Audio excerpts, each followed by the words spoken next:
Next on Unsolved Mysteries. It seemed like a routine traffic stop, but for the 18-year-old son of a civil rights activist, it ended in death. An English professor joins a religious cult and then vanishes. His family wants answers. Outside a Nevada casino, a woman is found with 2 gunshots to the head. Her son says that he has no idea what happened. And then he took a polygraph. And one of the largest manhunts in Northern California history fails to capture a wanted murderer. Maybe you know where he is.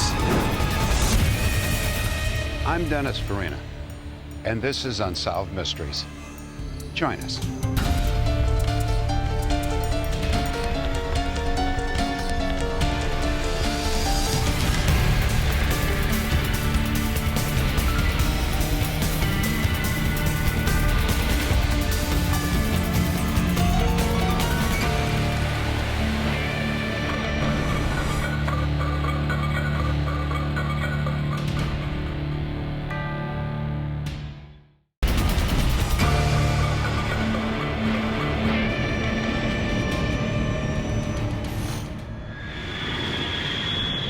Lakehead, California. On a July day, a young man in a Chevy Suburban speeds southbound along Interstate 5 in Shasta County, California. On his tail is Highway Patrol Officer Kevin Benson. Southbound approaching Pollard Flat, Washington, Tom X-Ray Sam, 726. Officer Benson doesn't realize that he's following a very dangerous fugitive. Antonio Castro is a Mexican national with a long record of violent crimes. Officer Benson kept Castro in his sights for about 10 miles. Orica 5261, be advised he's exiting at Pollard Flat. The exit led to a dead end. Castro was trapped, or so it seemed. Get your hands up. Got a problem, officer? Keep your hands up. Get out of the car. Get out, okay? Get out. Keep your hands up. 3 days earlier, Antonio Castro allegedly attacked a man, stole his car, and torched it 800 miles away in the state of Washington.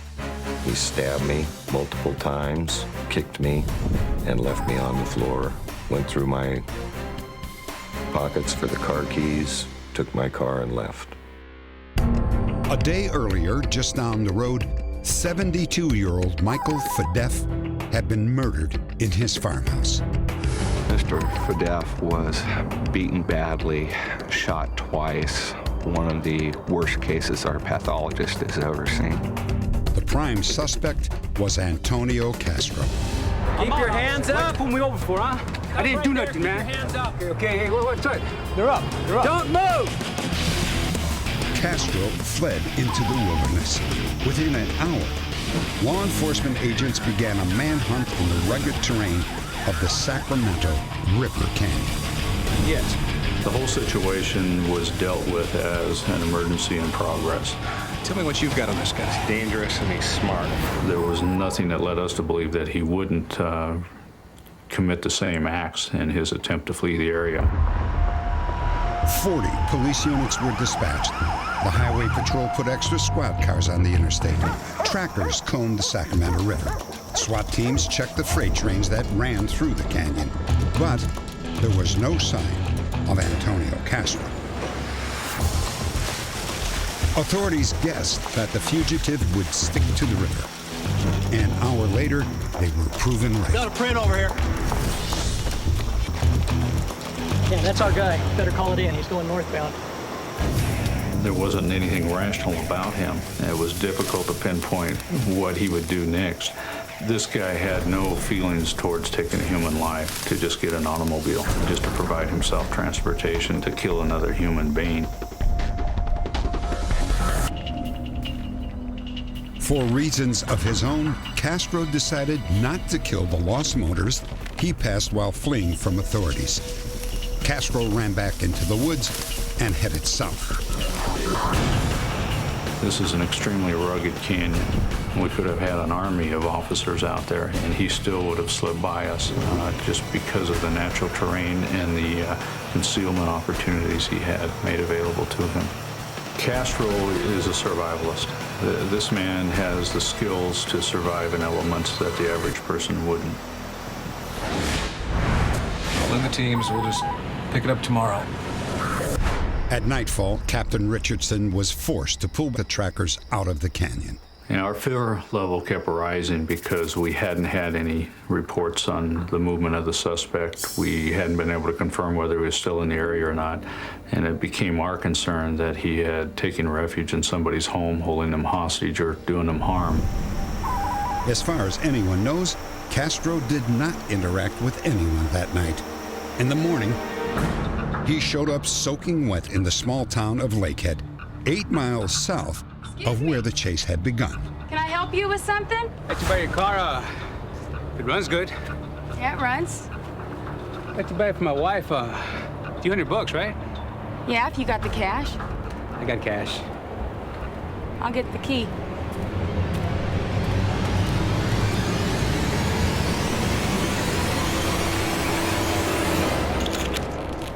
Little wait. Hope you don't mind. Just wait right there. I'll be right back. Minutes later, Castro was back on the road, having eluded one of the largest manhunts in Northern California history. The authorities feel very fortunate that no one was hurt during Castro's flight. They fear, however, that the next time Castro is cornered, he may lash out. Antonio Magana Castro is wanted for murder and attempted murder. He was born in 1967.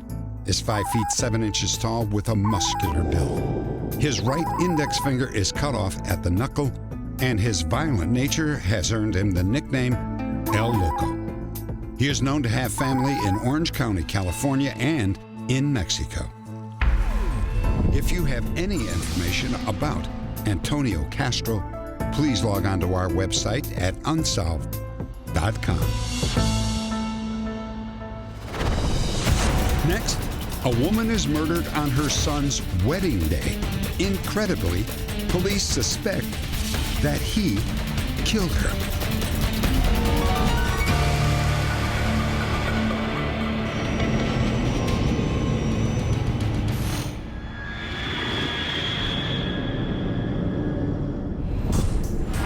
In Reno, Nevada, 38-year-old Tim McClure lived with his mother, Terry, off and on throughout his 20s. They were often seen together at slot machines or dining out. Even after Tim moved away, they remained close. She'd do anything for anybody. She'd, give the shirt off her back or last nickel to anybody. She was just a real kind-hearted woman.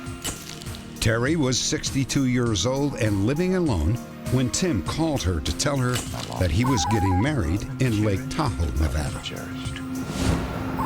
The wedding party celebrated by doing a little gambling. And then around 10 p.m., Tim walked his mother to her car. She planned to drive straight home to Reno, about an hour away. The next evening, when Tim and his new bride stopped to visit Terry, they noticed signs that she had not made it home. It just appeared as though she hadn't been home. And it was at that point I just had the strangest feeling that something was wrong. There I was, on my honeymoon up there to get married, and she had taken time off of work.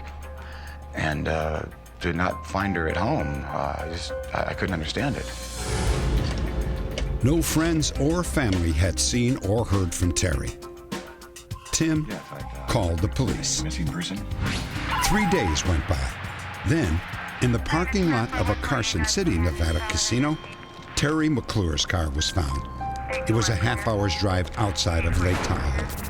The keys were in the ignition, and the doors were locked, and Terry was sitting upright in the front seat.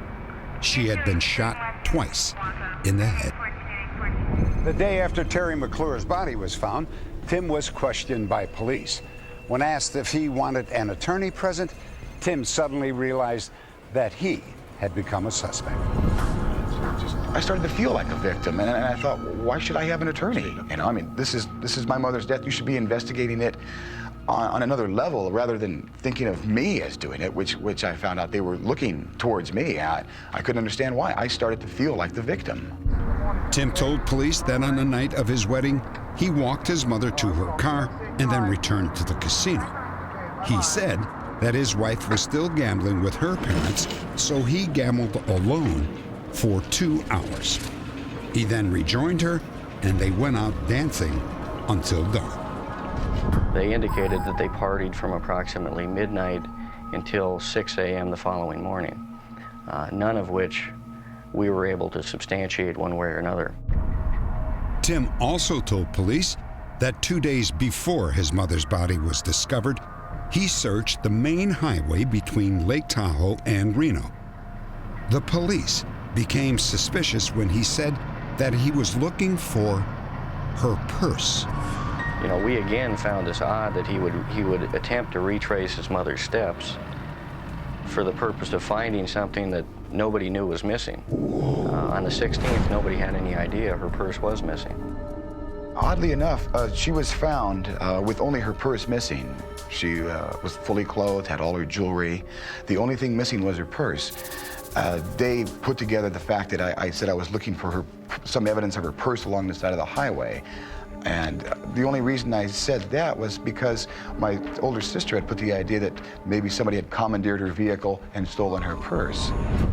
Tim also said that he drove through the parking lots of the casinos along his mother's route. He searched all the lots of every casino except one. Sometimes you get a gut feeling. You could maybe think of the Holy Spirit, if you will, just kind of guiding you. There was perhaps a feeling of keeping me away from there to save me from finding her. I thank God I didn't find her. That destroyed me to find her. And that casino parking lot is where Terry's body was found 2 days later on a Monday. Police estimated that she had been dead since Friday, the night of Tim's wedding. Police were suspicious of a call that Tim made to cancel one of his mother's credit cards. Tim claims that he made the call on Monday, the day his mother's body was found. But the credit card company says that he called on Friday, before his mother disappeared. I had reported her credit cards missing. I called on Monday. The woman had written down that I called on Friday, which I couldn't understand. The credit memo for that particular company is now in the possession of the sheriff's office, and it clearly shows, according to their file, that Tim called, indicated to the recipient that his mother was dead, and to please cancel the account. It's one of the strangest things I have ever heard of. And how she could have mixed up my words like that, saying she had been murdered. I had no idea she'd been murdered. All I knew, she was missing, and that's what I told him. 6 months before Terry McClure was murdered, she took out a $10,000 insurance policy on her life. Tim and one of his sisters were named as co-beneficiaries. I didn't think my mother would take out an insurance policy. It just wasn't like her. I mean, they're thinking that I, did this for a reason. I mean, which my share is only $5,000. I mean, that's ridiculous. Well, I can't say that that is the absolute motive in this case, but, I'm here to tell you that people have been killed for a lot less. 1 month after their wedding, the Carson City Police asked Tim and his wife to take a polygraph test. Well, I was completely cooperative. I had nothing to hide, no reason not to take one. So naturally I said, sure, I'll take a polygraph. My wife agreed too. And as they asked the question, there was, it seemed like maybe a minute between each question with my eyes closed. Just a number of things were just going around through my mind. At that point, that's when I started thinking, well, geez, what if they think I did it? And I'd never taken a polygraph before. I didn't know how to react. And it was just a very awkward and uncomfortable situation for me. The results of those polygraph examinations would strongly suggest deception on both the part of Timothy McClure and his wife. And in the interviews, they had no response. They could not respond to why the machine was telling them they were being deceptive. They had no answers. I don't know why, but I flunked the test. And my wife had flunked only one question, which didn't make any sense. Do you know who murdered Terry McClure was a question she was asked, and it appeared to be a lie when she said no. So it looked like she was trying to cover up, which is unexplainable to me. All the circumstantial evidence was submitted to the Nevada DA, but he concluded it was not enough to arrest Tim McClure. Police questioned family, friends, and acquaintances of Tim and Terry. They said that Tim was devoted to his mother and that they believed he would never do anything to harm her. My mother was my best friend. I mean, all I could think of was taking care of my mother, you know, for the rest of her life after she'd taken care of me all my life. That's the one thing I wanted to do, was take care of my mother, and I can't. There has to be somebody out there that had seen something that happened to my mother. You know, now would be a good time to come out with it. After our broadcast, Tim McClure was arrested for the murder of his mother, but the DA ultimately decided not to prosecute. The case was dismissed with prejudice. If you have any information about the murder of Terry McClure, please log on to our website at unsolved.com. Next, an 18-year-old is arrested in Mississippi. The next night, he is found dead in the jail's shower stall.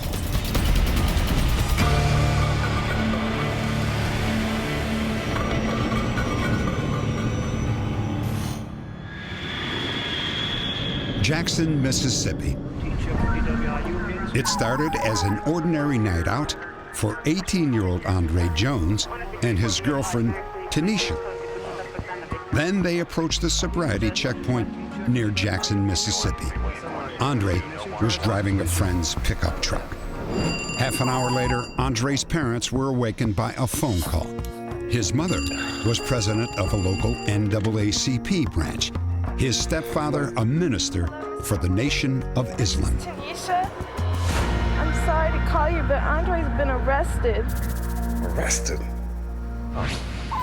At 2 a.m., Andre called his parents from the police station. I don't know what the charges are. 2 hours later, Andre called again, this time to say that he had been transferred to the Simpson County Jail, 40 miles south of Jackson. He still did not know what the charges were. We were told that they could not tell us anything at that time, and Simpson County just refused to even talk to us, and they told us that we could not come to that jail. Have you heard anything? Andre's parents spoke to him at least 5 different times on Saturday. How can they keep me in here an extra day and they haven't even charged me? We could not tell him anything. He was very much concerned about getting out immediately and so that he could attend school the very next day. About midnight that night, I heard a knock on the door. I'm Officer Cole of Jackson Police Department. Okay. I have a message here from Mrs. Esther Jones Quinn. Charles, what is it? He gave me the piece of paper which only had a phone number for the Simpson County Jail. There was not a note, there was not a message, it was only a number. I was informed that Andre had committed suicide. I was casually informed that he had committed suicide, as if they could have been talking to someone that didn't even know who he was. Andre's family insists that he never showed any tendency whatsoever to commit suicide. They began looking into his death and uncovered glaring inconsistencies, beginning with the details of his arrest.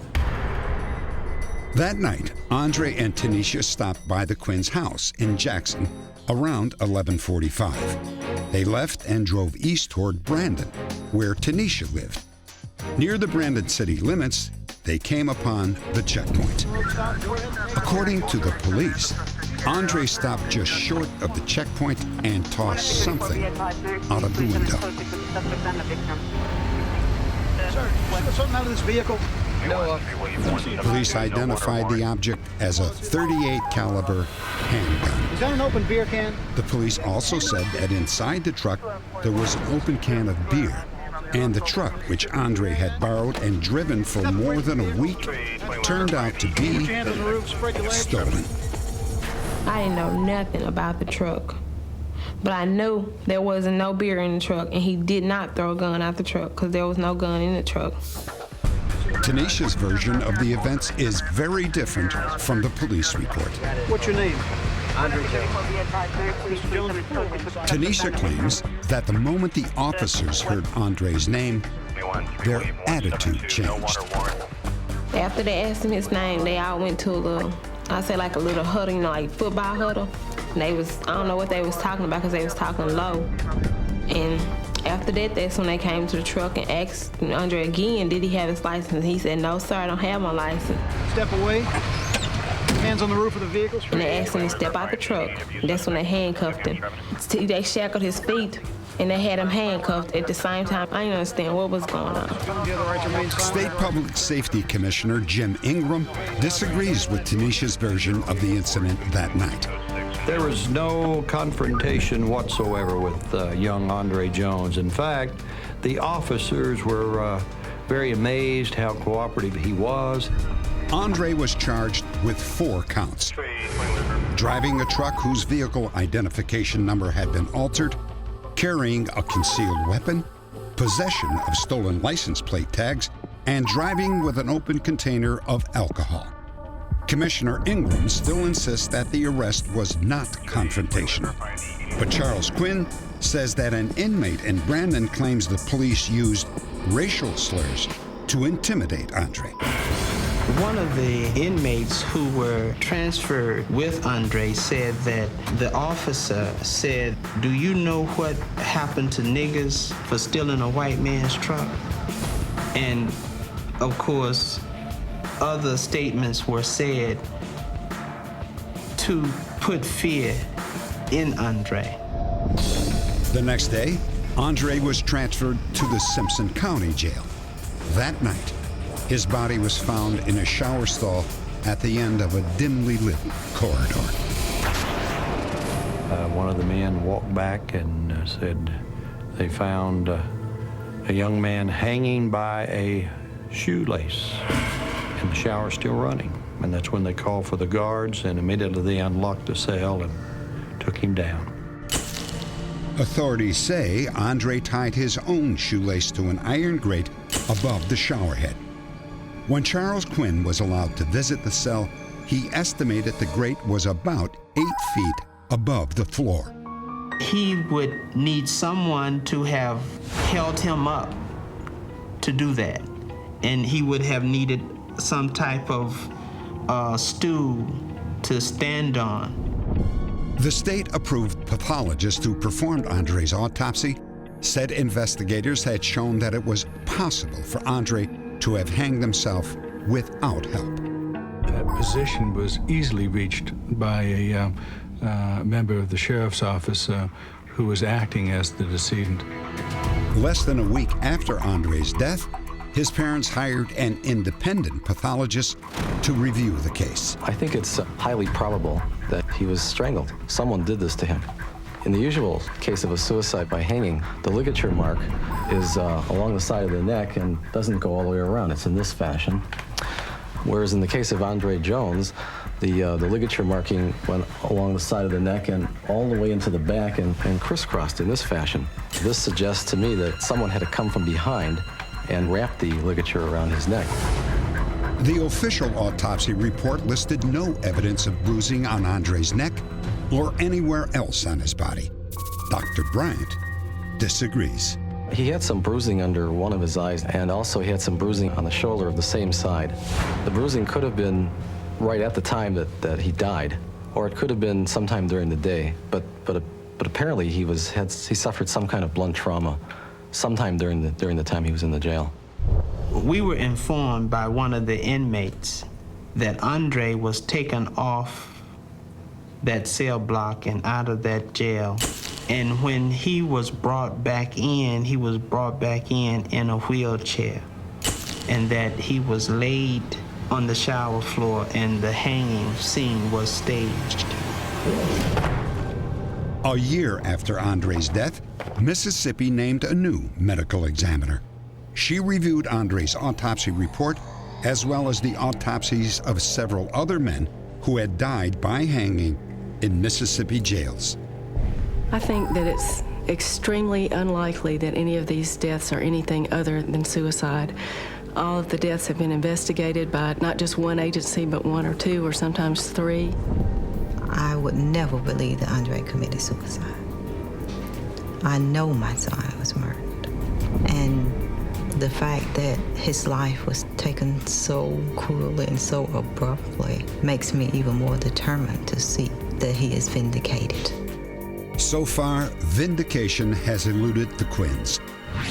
They filed 2 lawsuits, one against the state of Mississippi and the other against the federal government. Both were dismissed. An investigation by the U.S. Justice Department cited Mississippi's jail system for what they called gross deficiencies, including unsanitary conditions and untrained employees. But the report failed to find evidence that the Mississippi hangings were anything other than suicides. Next, his clients think of him as an investment genius until he sails off with $6 million of their money.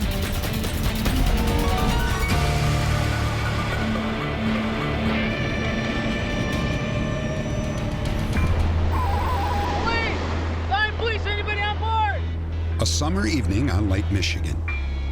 A drifting yacht is sighted just offshore, its occupant apparently in trouble. Officer Wayne Brooks responds to the call. When I initially got there, I heard the engines running. As I was approaching closer, the engines died. The boat was then just drifting. I was able to pull myself up over the side. I was looking for the victim of a possible heart attack. Police! Police! Anyone on board? I searched the boat, cabin area down below, found nobody on the boat. Police department!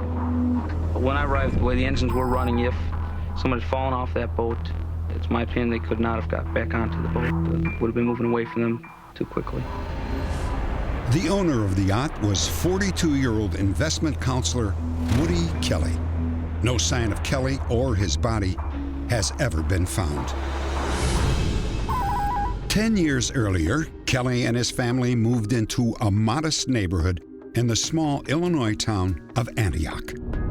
After Kelly began an investment business, the family's fortune began to change. They moved to a mansion near a local lake, and Kelly became one of the town's most respected citizens.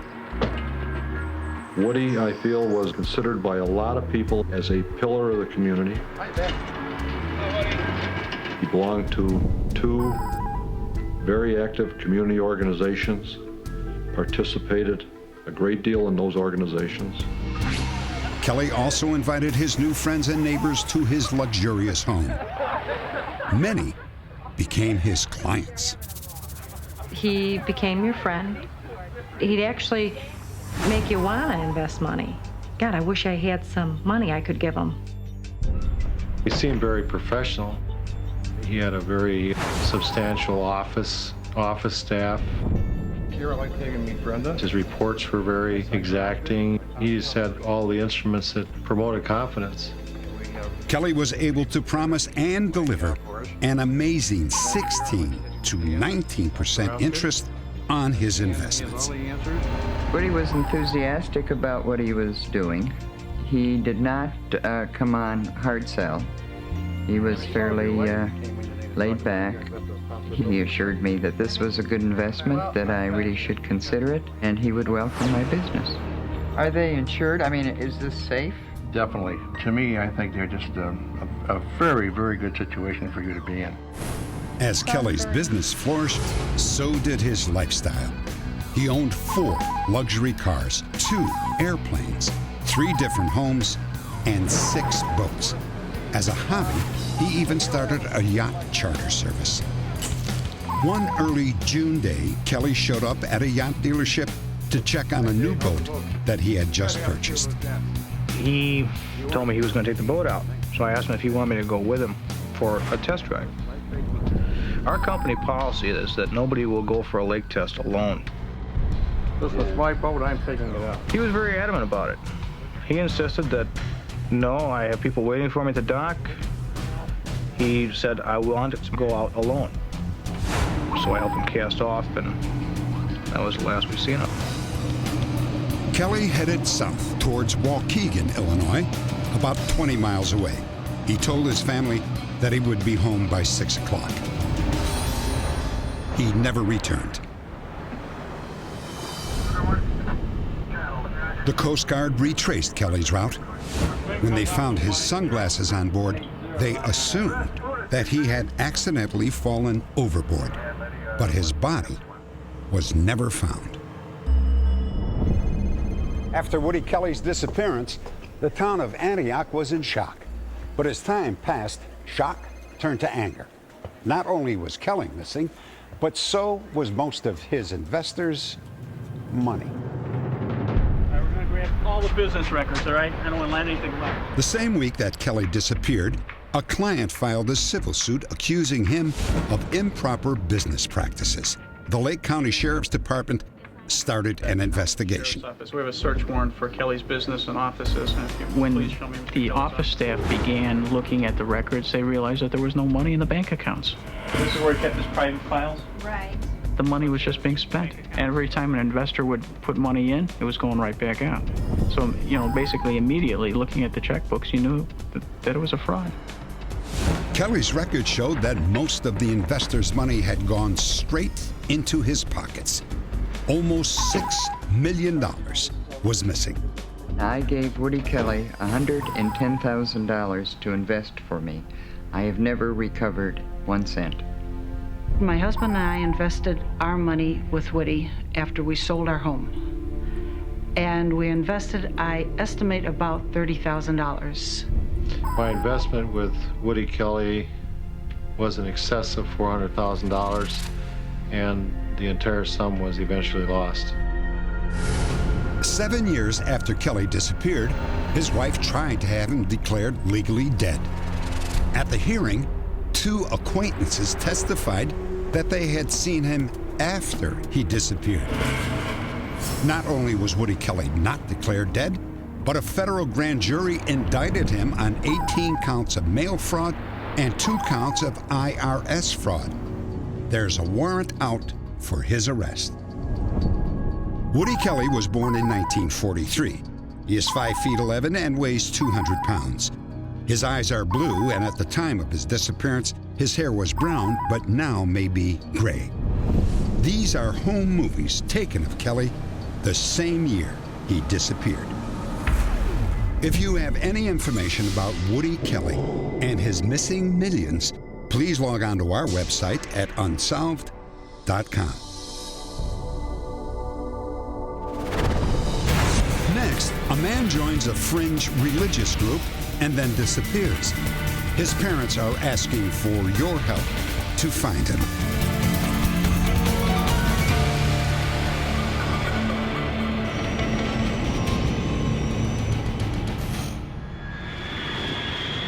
By now, I'm sure you've heard of my death, and I'm sorry to have to put you through this way. In this haunting message to his family, 50-year-old Don Hoffman reveals that he has terminal cancer, a diagnosis he says was confirmed by 3 different doctors. Found that I had terminal non-operable cancer. Just hours after making this video, Don took his own life, but an autopsy found no trace of cancer. His children have never learned the names of the 3 doctors, or even if they really existed. The heir to Don Hoffman's estate was his second wife, Terry, founder of a spiritual movement known as Conscious Development of Body, Mind, and Soul. Terry Hoffman is at the center of what some might call a circle of death. The victims include Mary Levinson, drug overdose; David and Glenda Goodman, shot to death, probable double suicide; Jill Bounds, beaten to death; Sandy Cleaver drove over a cliff in broad daylight; Sandy's 14-year-old daughter, Devereaux, drowned. Some say that one more person should be added to that list. A popular teacher named Charles Southern Jr. is missing.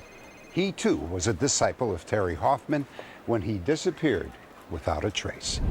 Call upon your master. His eyes. Peace, harmony, and enlightenment.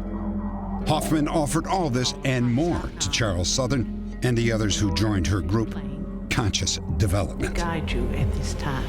Part of the belief system Terry taught us was that death was really just another state of consciousness. And it wasn't a bad thing, it wasn't anything to fear.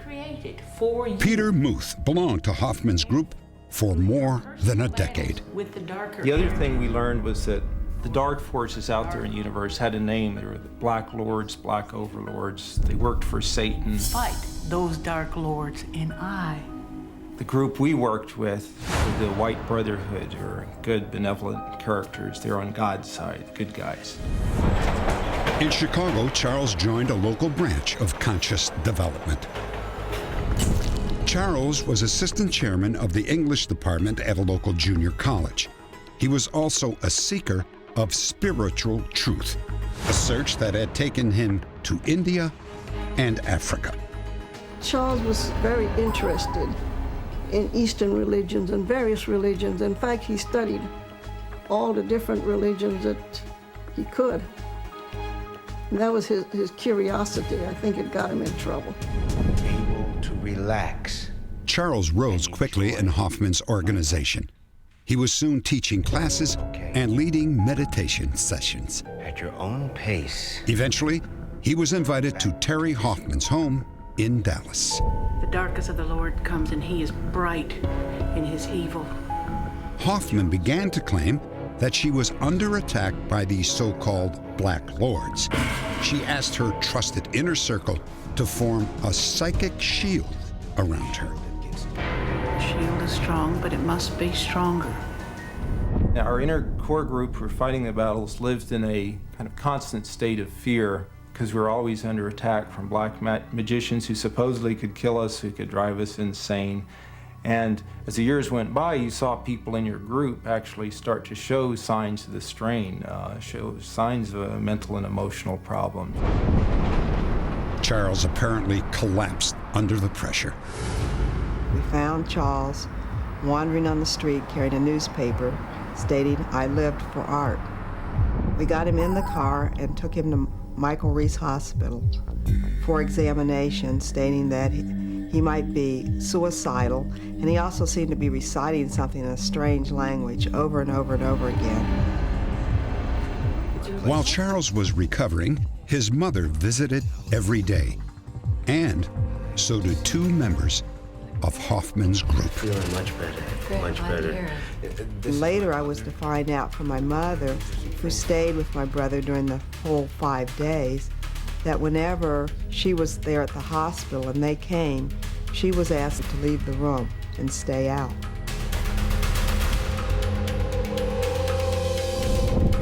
After his release, Charles stayed active in the group, but eventually became disillusioned with Hoffman.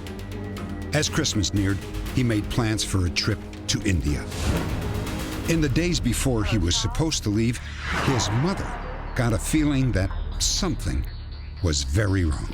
I told him that I was disturbed, and I felt that I should come to Chicago. And he said no. He said, "You don't need to come to Chicago because I'm perfectly all right, and I will be leaving for India in 3 days." So he assured me that everything was all right, and with that assurance, I didn't go. That was the last time she spoke to her son. 2 weeks passed. We, of course, wondered why we didn't hear from him, but he had traveled so much and so often to so many parts of the world, I wasn't overly concerned until he was overdue. Charles' parents drove the 300 miles from Cincinnati. They broke into their son's house, and their concern turned to fear. Charles' passport showed no entry stamps from India. Placed on a ceremonial stool from Africa were Charles' winter dress hat and his coat, neatly folded inside out. Only later would his family learn that this was a Nigerian tribal symbol of death. Charles' parents also found a vial containing a powerful drug similar to the lethal South American poison curare.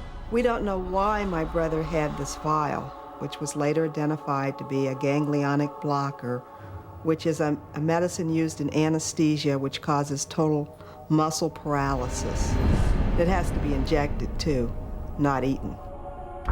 Charles' parents also discovered 2 scribbled notes, barely legible. This is Charles' handwriting, but it doesn't make sense. Apparently, Charles' last will and testament.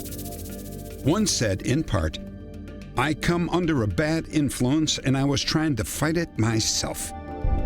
Terry Hoffman was mentioned twice and named executor of his estate. There was just a lot of death and unhappiness around this woman.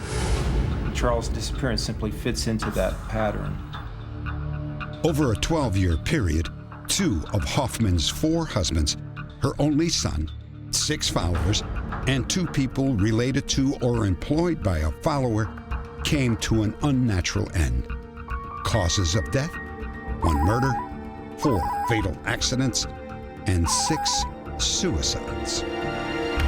In over half the deaths, Terry Hoffman was named heir or beneficiary, designated to receive over $500,000 in cash, plus hundreds of thousands more in real estate, fine art, and jewelry. But authorities have not directly linked her to any of the deaths. Charles Southern is still missing. He is 6 feet 2 inches tall and weighs 180 pounds. He may have a full beard. If you have any information about Charles Southern, please log on to our website at unsolved.com.